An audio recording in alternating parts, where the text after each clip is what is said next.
We are continuing with our studies of the Yoga Sutras.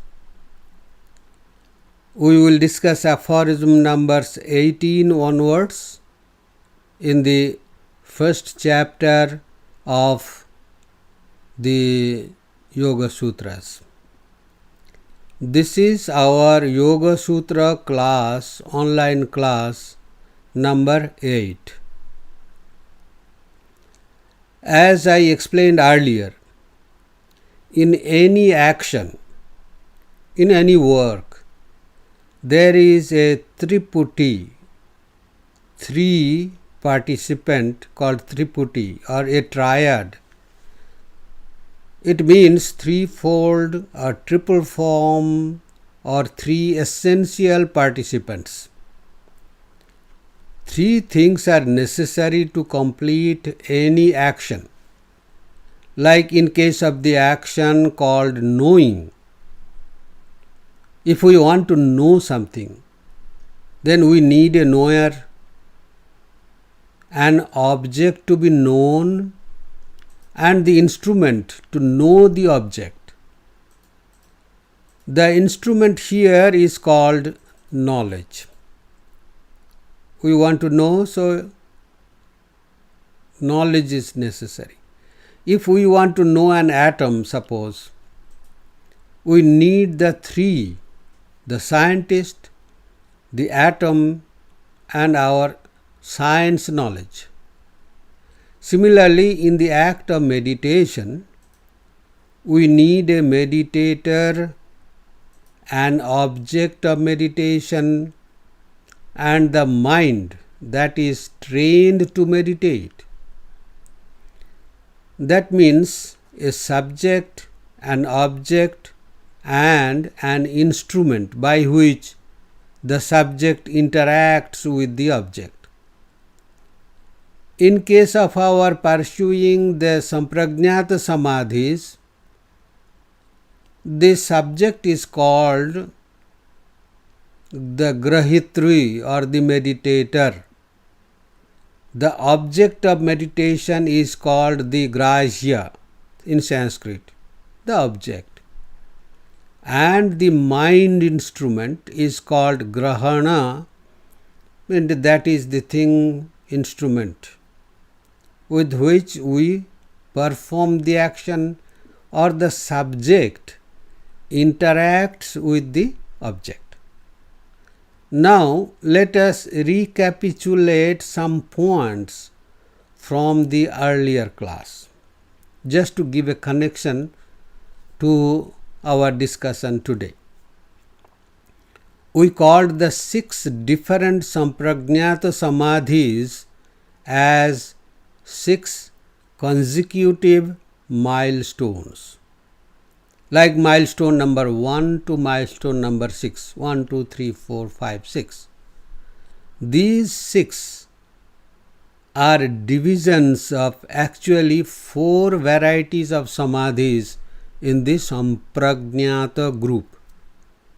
They are divided based on the object they take, based on the object of meditation. Their names become different. Their intensity becomes different. The first 2, if we remember, the Vitarka and Vichara, are respectively meditations on gross and subtle objects. That is why they are called Grahya Samapatti or Samadhi on the objects. Each of these 2 has been subdivided into 2. Vitarka Samadhi is subdivided into Savitarka and Nirvitarka. Vichara Samadhi into Savichara and Nirvichara, like this. The third Samadhi is called Ananda Samadhi, which is a form of meditation on the instrument of meditation itself. That is a meditation on the mind. It is called Grahana Samapatti or meditation on the instrument. And the fourth one is a meditation on the meditator. It is called the Grahitri Samapatti, or meditation on the meditator himself or herself, which is the individual self or Atman. We have also said that the objects are a composite of the pure object plus narration of its identity called Vikalpa. These 6 types of meditations are meant for cleaning the objects from their Vikalpas. In the course of its discussion on Sasmita Samadhi, which is the 6th milestone, the Yoga Sutras says that Sasmita Samadhi is a meditation on the meditator. The difference between this Samadhi and the earlier Sananda Samadhi is that while in Sananda Samadhi, the Ananda or the happiness of the Sattva Guna of the mind is the object. The happiness is the object. In Sasmita Samadhi, the enjoyer of that happiness is the object. So, in the Sananda Samadhi, Ananda or happiness is the object, and Sasmita Samadhi, the enjoyer of that happiness is the object. This way we are cleaning the object, differentiating the object from its identifying narrations. When the intellect itself is the object of meditation, when meditation becomes very mature and concentrated, when all ideas of the gross and fine materials are given up, when only the sattva state of the ego or I consciousness remains, it is called Sasmita Samadhi. That is the last of the 6. You might have marked that I used the word I consciousness. I did not say pure consciousness. So, I plus consciousness, this we are going to look at afterwards. Later on, in this first chapter itself, the aphorism number 43 discusses Nirvitarka Samadhi at length, or Asampragnata Samadhi. It says that the name and its meaning are very closely intermixed, associated.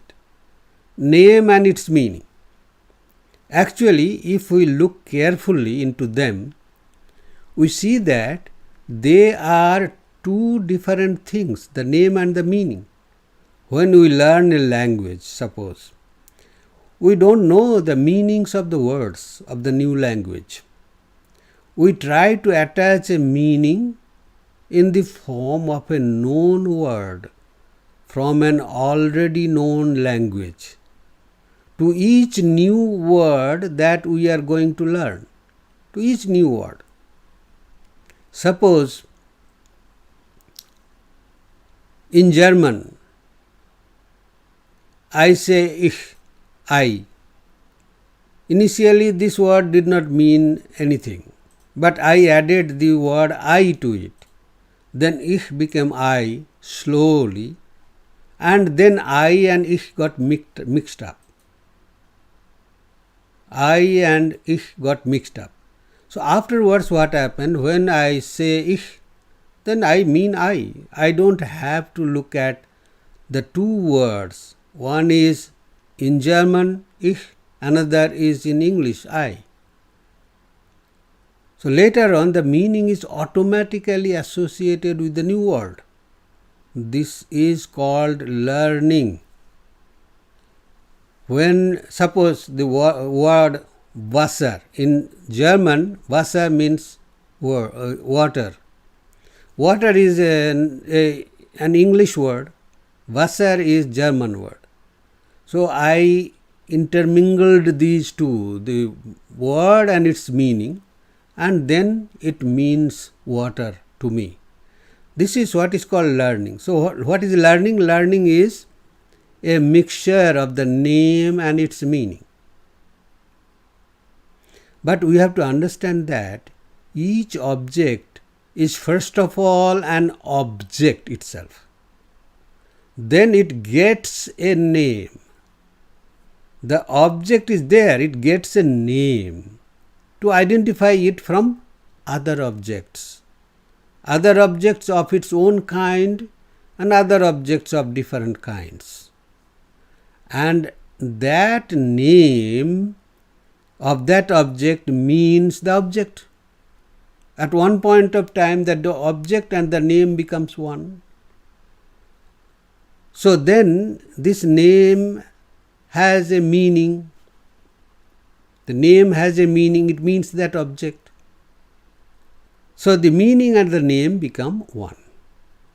Nirvitarka Samadhi helps us to analyze that process of learning that we used and asks us to separate the object from its meaning now. This is called untying or unlearning. We mixed up things, now we have to untie them, unlearn. And this is called Smriti Parishuddhi, purification of the memory. Clear? What we learnt, there we mixed up the pure object with its meaning. And now we are asked to remove that meaning from the object, because that was our doing. We mixed them up. Now we have to clean it, parishuddhi, purification. So purify your memory and tell the memory that you fellow mixed up two things and made it one, and always that one thing meant two things, but we forgot about that. So now we have to unlearn or untie, disentangle two things. When we do that, what happens? Two things happen at the same time. On one side, the pure object is stripped of its vikalpas, its names and identifying narrations. And on the other side, it is also freed from the shadow meditator. The shadow meditator. We will come to that. Why we call it a shadow meditator. Being freed from the shadow meditator means the meditator is freed from the distinct and separate knowledge that he or she is meditating. When we are meditating, if at the same time we have a knowledge that we are meditating, then two things are separate. So we have to separate the knowledge that we are meditating from the meditator. We will come further to this. This is what is called Swarupa Sunyam. Swarupa means one's own nature, and Shunyam means nothingness. So the total meaning is no knowledge of the meditator which is separate from the meditator. This is a very subtle thing to understand. That I am aware that I am meditating, that means I am not meditating. Because meditator, I, creates a separate meditator, a separate observer who observes the meditator. So when we separate the meditator from the knowledge that the meditator is meditating, so at the end the pure object only remains, which is indicated by the word Artha Matra Nirbhasa. The meaning of the pure object only glows. I am not done with this idea. I have to explain it much more. Patanjali does that. So we'll come to that. Then comes the much coveted moment. We are trying to separate the observer of the meditator from the meditator, himself or herself. And as I have said, when I am meditating, if I am aware that I am meditating, that means I create a second in me which observes that I am meditating. So this is a big knot. So we are standing at this moment, at this position, and our compassionate guide still holding the hand, that is Patanjali, and both of us stand at the threshold. On one side are our expectations, and on another side our fulfillment. At that threshold we stand. Patanjali is so happy now that he has another success to his credit. He has brought another soul, another blessed soul to the door of freedom. To the door of freedom. He points to the other side and says, my dear, there, over there is your eternal abode. Enter. Well, it seems Patanjali is saying, I cannot accompany you, my dear. However much I might have loved to, I need to go back. Why? Because I need to help another. And another, and again another like you. Endless is their number. This Yoga Sutra stands there eternally to help blessed souls to reach this step. Sri Ramakrishna narrates this phenomenon with unparalleled clarity.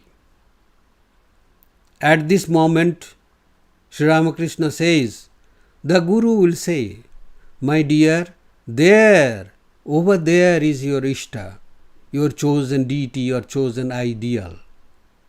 And then the Guru merges in the chosen deity. Enter, go. So this is the position. We ended our discussion here last time. Now Patanjali explains what the blessed soul can expect to experience on the other side of the threshold.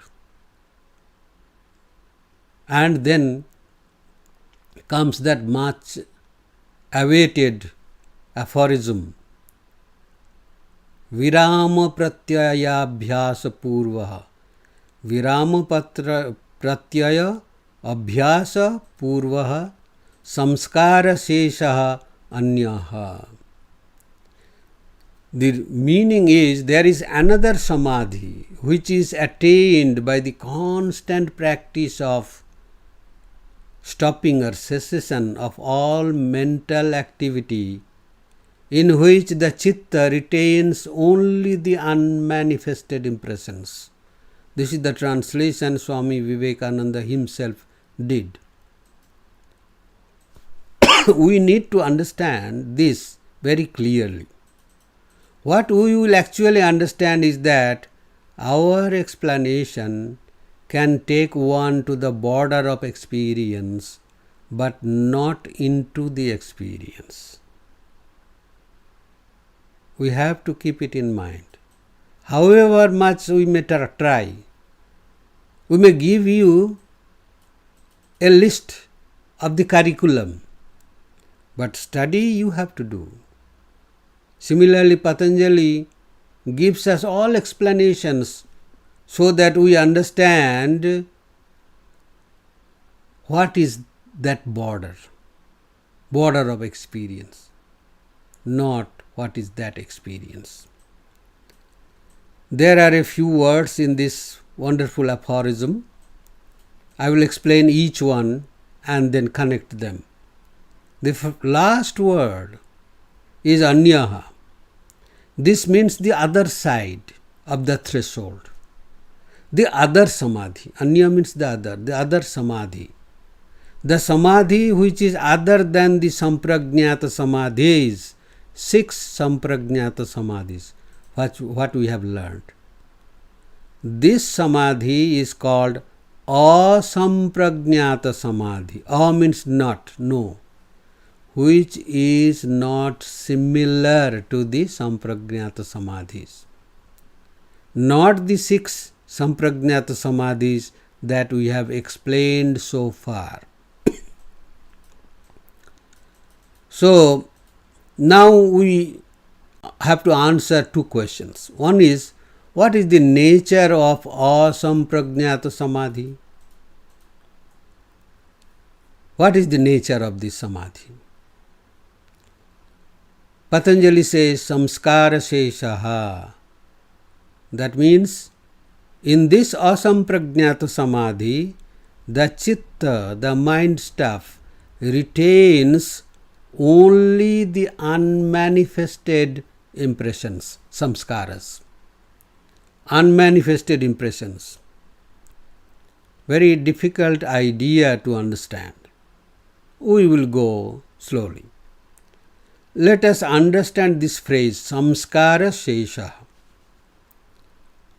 We have learned from aphorism numbers 1 to 3 in the beginning that yoga means samadhi. Samadhi can be achieved by stopping the modifications of the chitta. Chitta means mind stuff. That is termed as chitta vritti nirodha. We have learnt it in the second aphorism. Yogaha chitta vritti nirodha. Yoga means stopping the modifications of the mind. The nature of this chitta is twofold. One is called pratyaya and another is called samskara in Sanskrit. Pratyaya means the causes, both direct and indirect causes. And samskara means impressions. A cause creates a vritti. Vritti means what? The basic, smallest basic unit of thought. That's what we have learned. A cause creates a vritti, and a vritti can create an impression. This is the relation. Impression means samskara. A cause means a pratyaya can create a vritti, and a vritti can create a samskara or an impression. This is the relation. When we are practicing nirodha or trying to stop the coming up of the vrittis, the cause or pratyaya that creates the vrittis remains subdued or controlled. See, up till now, in the 6 different varieties of samadhis in the samprajñata group, what have we learned? We have to create same kind of vrittis. But here what we are learning? That the vrittis, but nirodha, practice of nirodha is helping us to control coming up of the vrittis, subdue the vrittis. So now there is a difference in this realm. But as soon as we relax or loosen our grip, the vrittis may show up. We are trying to keep them quiet. But as soon as we loosen our grip, the vrittis may show up. Let me give you an example. Suppose someone is a smoker. That person quits smoking one day, second day, third day starts smoking more.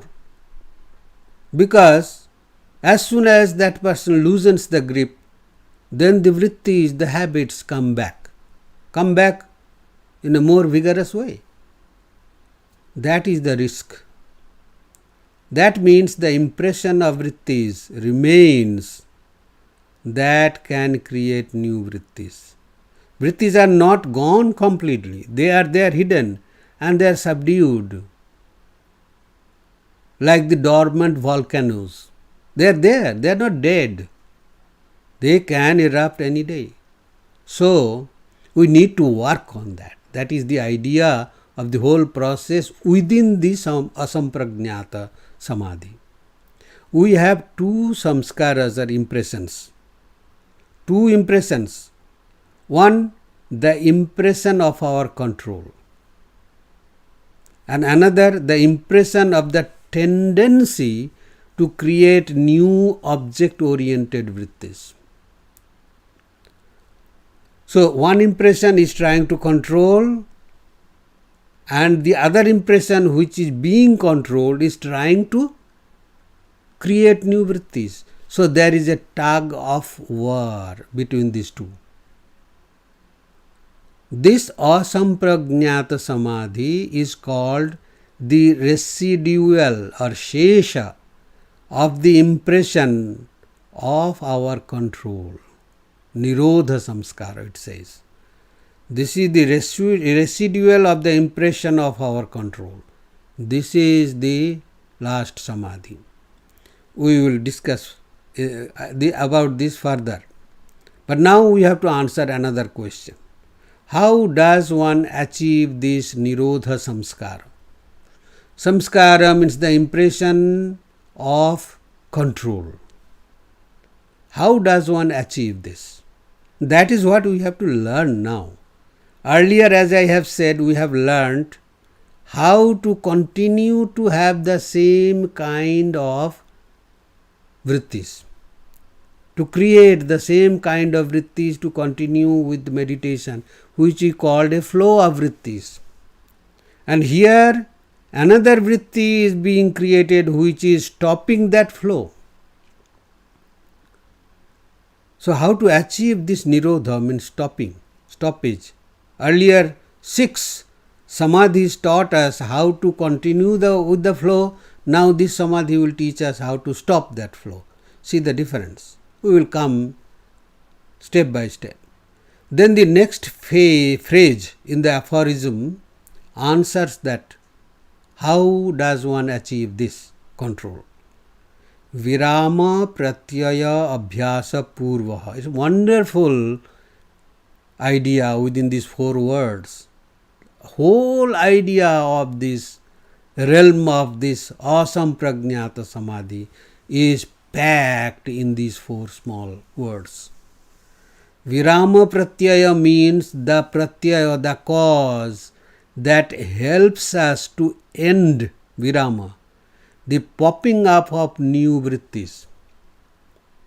The cause that helps us to end the popping up of new, creation of new vrittis. What is that cause? It is called vairagya, paravairagya, the supreme detachment, extreme detachment. And abhyasa means the practice of, the practice of paravairagya or supreme detachment. So the total meaning is that in this samadhi, we have to practice supreme detachment that will end the vrittis completely, end appearance of vrittis completely. Ending the vrittis fully means fully ending the possibility of reappearance of the vrittis which have objects. Fully stopping the possibility of reappearance. Reappearance can be stopped for some time.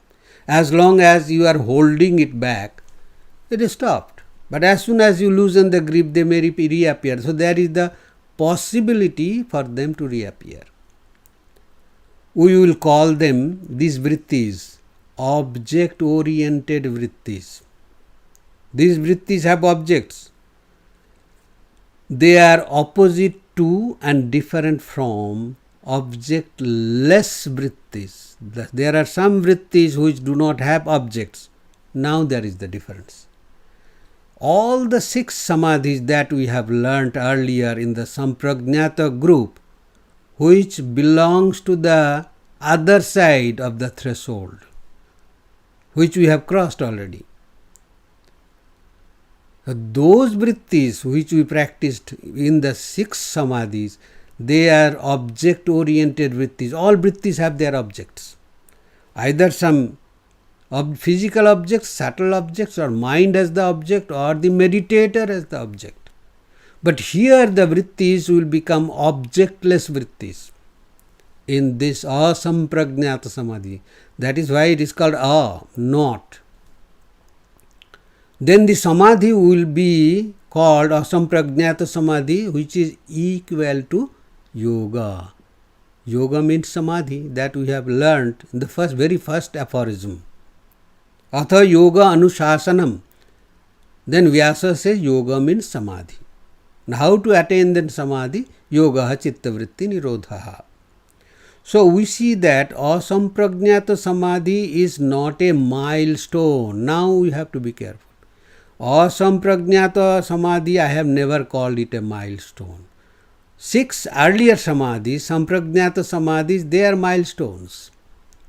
But this asampragnata samadhi is a goal or a place, a realm with its prospects and challenges. But you are already at the place. You don't need to go anywhere further. Still you have to do some work until you locate and reach your shelter. Till that time. Now, according to Patanjali, what does he say about this? Patanjali wants our intellect or buddhi to comprehend this whole thing as an idea, as much as and as far as possible.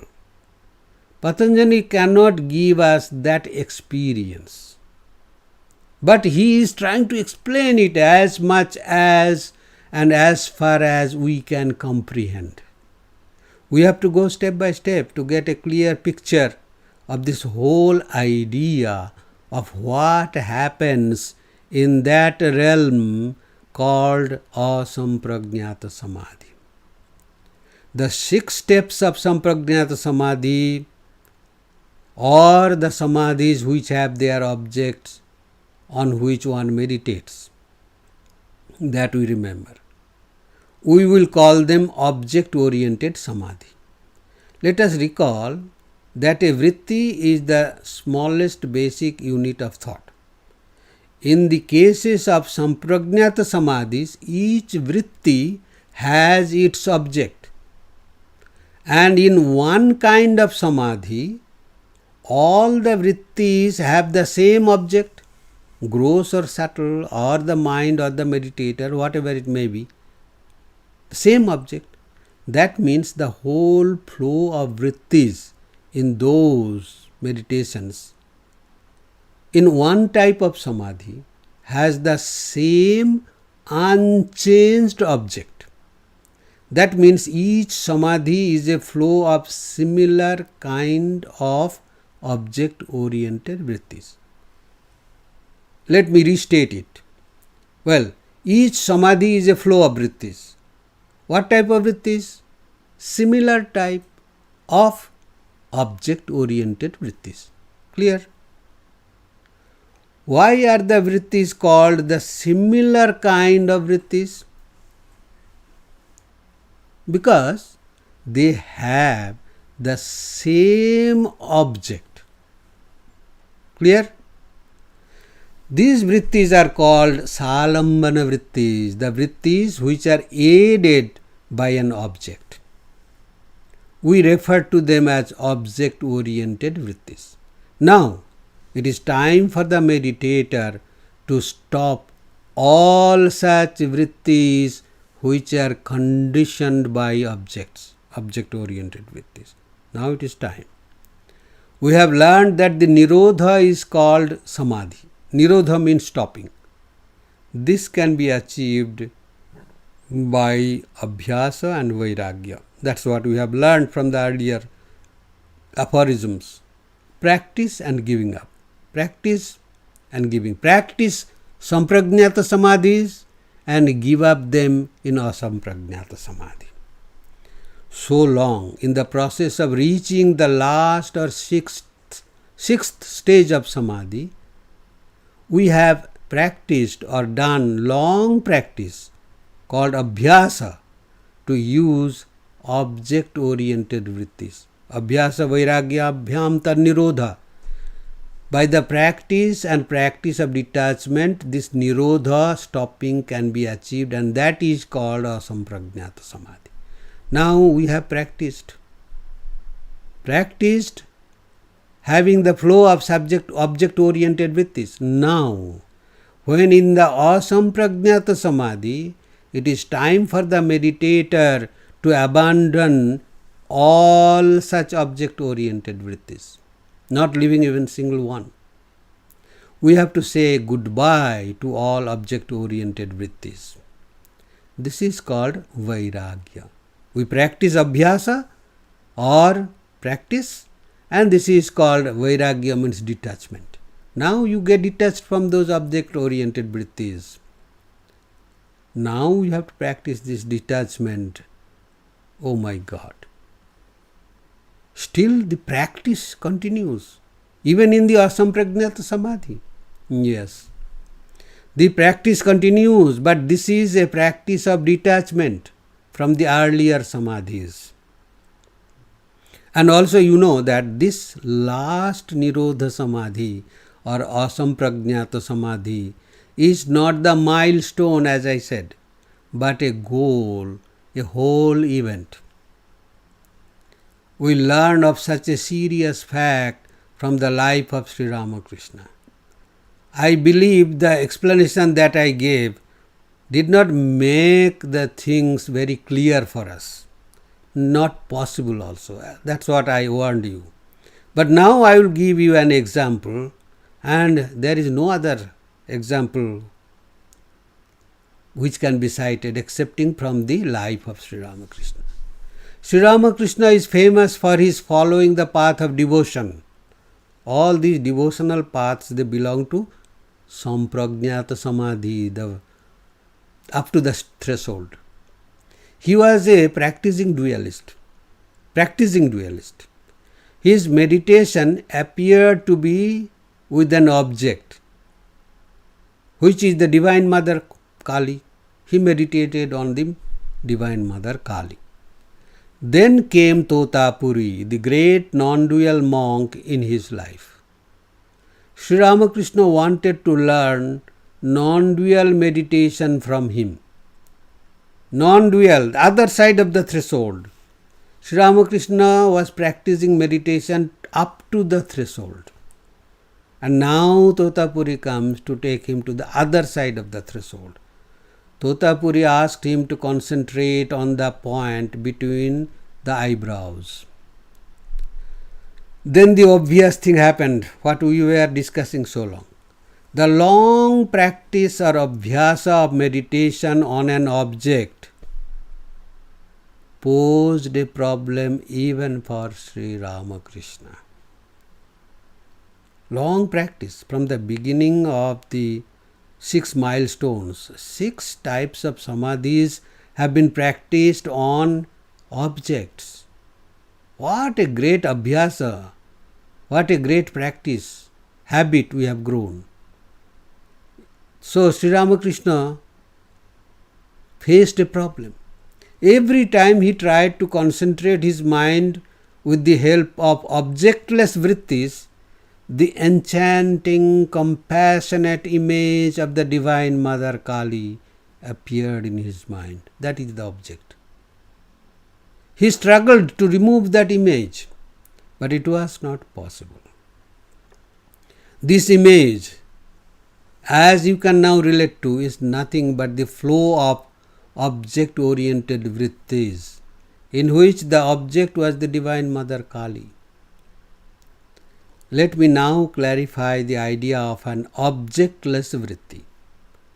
It is very simple to explain, but almost impossible to comprehend or grasp theoretically.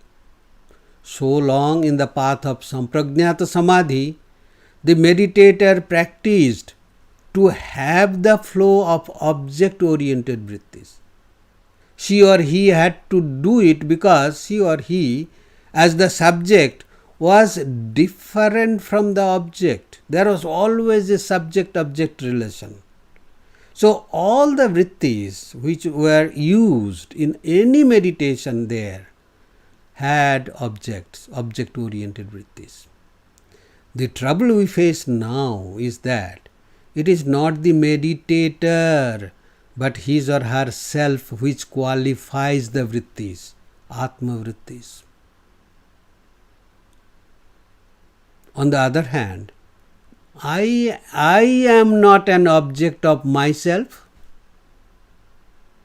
How can you be your own object? You are subject and you become your own object. How can the doctor, the surgeon, do operation upon himself or herself? How can the subject be both the subject and the object at the same time? So the vrittis here are called objectless vrittis. Vrittis will not be given any object because they are different from the object-oriented vrittis. You cannot make yourself, project yourself as an object. So the vrittis now you will use, they are objectless. It is not that easy to even comprehend this idea. But we will come to that slowly. The asampragnata samadhi removes or abandons the vrittis which have objects. This is called the practice of vairagya or detachment. These detachment-oriented vrittis means the vrittis which do not allow object-oriented vrittis to appear or survive.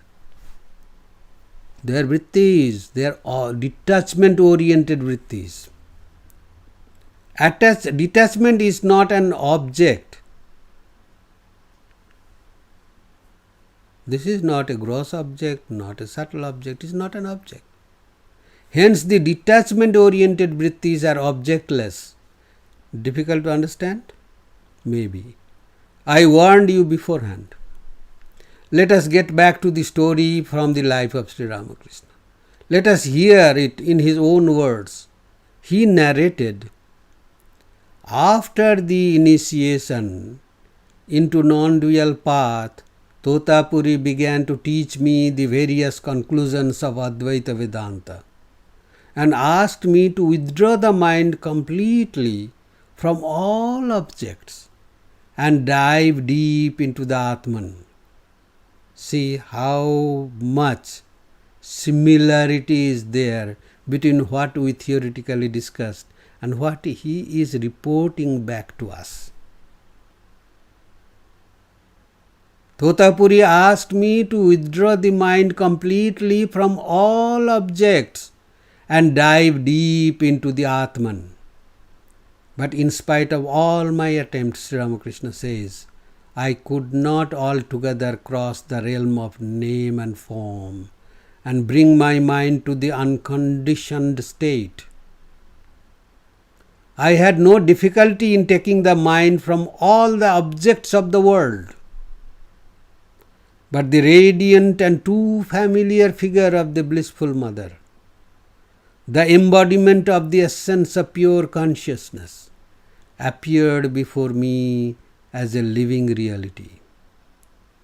Her bewitching smile prevented me from passing into the great beyond. Again and again I tried, but she stood in my way every time. Is it that easy? In despair, I said to Totapuri, it is hopeless. I cannot raise my mind to the unconditioned state and come face to face with Atman. Totapuri grew excited and sharply said, what? You can't do it? But you have to. He cast his eyes around. Finding a piece of broken glass, he took it up and stuck it between my eyebrows.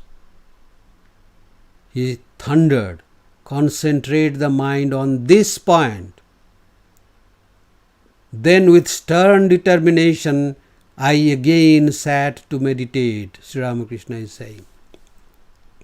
As soon as the gracious form of the Divine Mother appeared before me, I used my power of detachment as a sword, as it were, and with it cut the figure of Mother into two.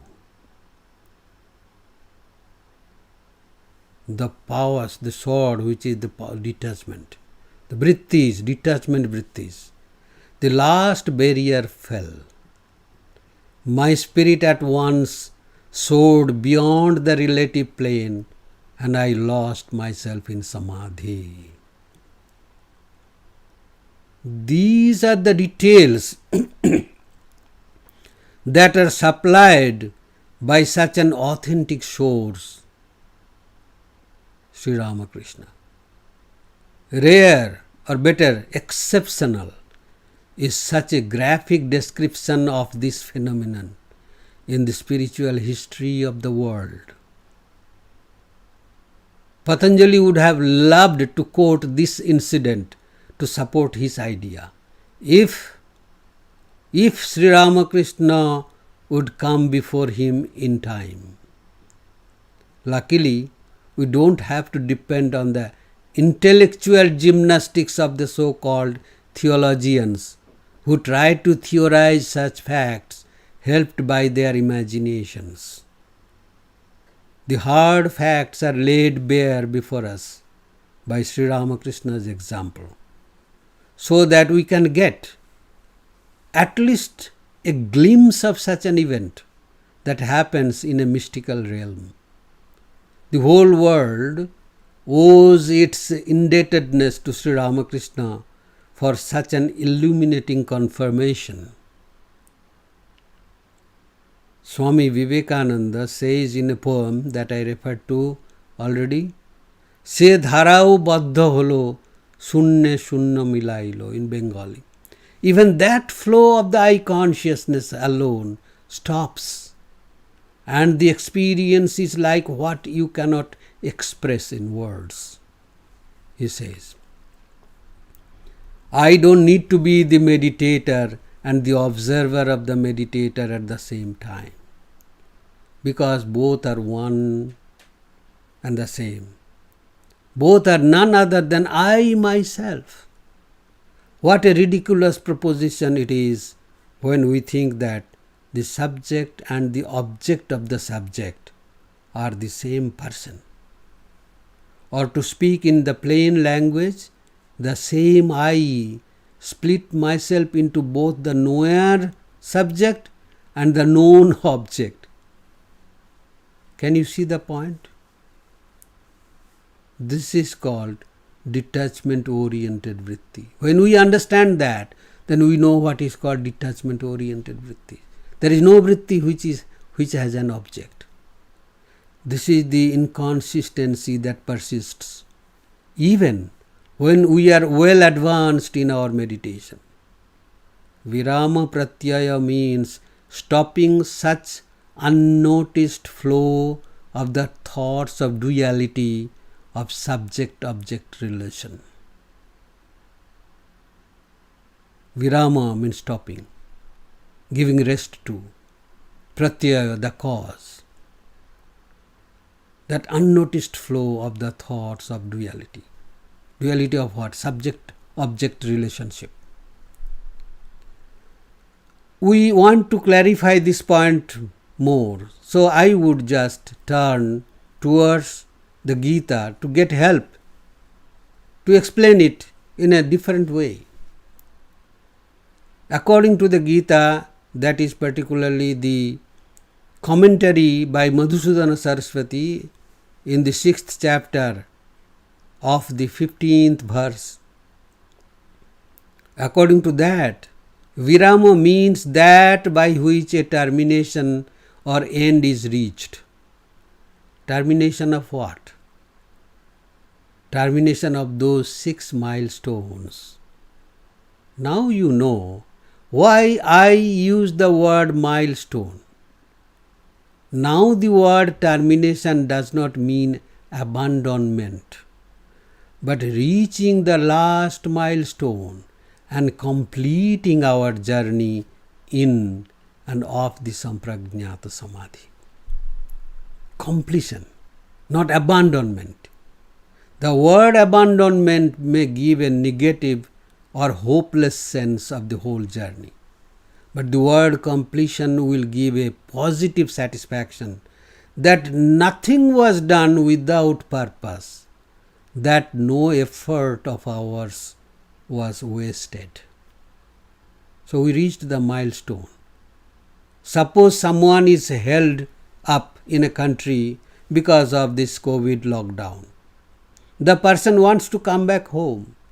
All the efforts to contact the embassy for an evacuation flight, then to buy the tickets, then to take the flight, then to reach home, all are useful efforts.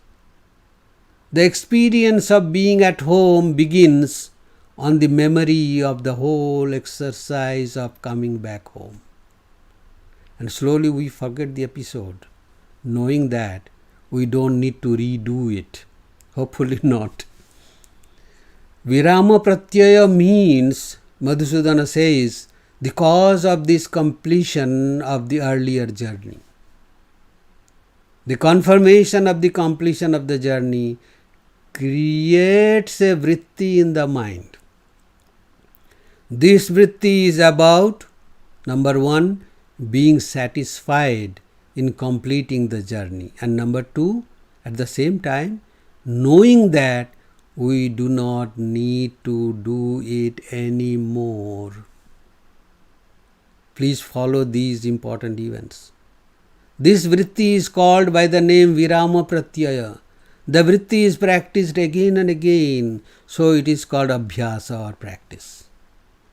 Then it makes the mind completely free from object-oriented vrittis. The object-oriented vrittis do not get a chance to come up, and slowly it falls back. Nirodha is achieved. The mind does not get any object to hold on to. Just think of the mind which is completely free from vrittis. It is like a vacuum. How does it happen? When we practice this Virama Pratyaya again and again, gradually the chitta or the mind stuff becomes weak and weaker and weaker until it finds itself remaining in the form of an impression only, samskara shesha. This residual impression, samskara shesha, cannot become active or dynamic anymore. Let me repeat this sentence once more. It cannot become active or dynamic anymore means the cause is lost. So what remains as residue is called just residual samskara, impression. This is called asamprajñata samadhi, which is objectless and in which the chitta exists as an ineffective trace of its past. Or we may say that an asamprajñata samadhi is objectless, in which the mind or chitta exists as a samskara, as an impression only, an unproductive ghost of its past. What type of samskara it is? It is like a burnt rope, which has the shape of a rope, but the utility is lost. It can no longer bind you. It is there lying on the ground. It looks like a rope with all twists, but it will never bind you. The utility is lost. We will stop here today because we don't have much time. I need to continue with it a little bit more. Next time we will do that. We'll look into it because it is not yet over. This is a wonderful and very, very deep study of this journey.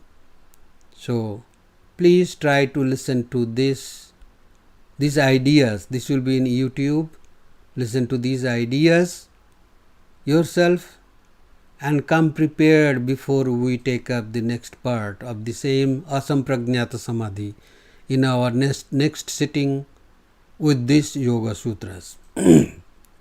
So I have to stop it today. Our time is up, and the rest portion, if I start, I won't be able to finish.